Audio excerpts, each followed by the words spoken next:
Pozdrav svima ljudi, danas ćemo da pričamo o novoj školskoj godini za vreme COVID-19.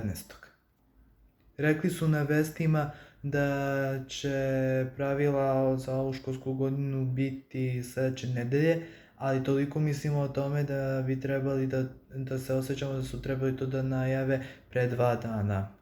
Još ne znamo kako će biti školska godina, ali evo šta ja mislim kako će biti. Pošto škole imaju 2 smene, ja mislim da će morati otprilike kao između nedelju ili 2 nedelje da otvore škole. Ali za smene totalno nemamo pojma. Ili će jedne nedelje ići jedan razred, pa onda druge nedelje ići drugi razred,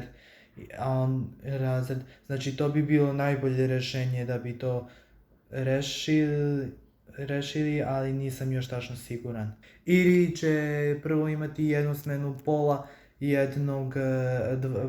da 2 razreda, pa onda druga smena još jedan deo taj razred, pa onda tako drugi dan i jedan dan drugi razred i onda dan drugi razred, nemam pojma. Ali verovatno će broj i kod nas i onda svuda opet da raste, pa će morati opet da zatvore, znači ovaj virus nikako da ode.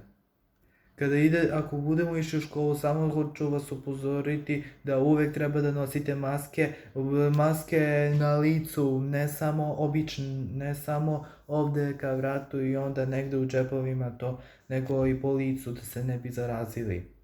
Kad to uradite, nadam se da ćete u školi kada idete nećete razboleti. Hvala.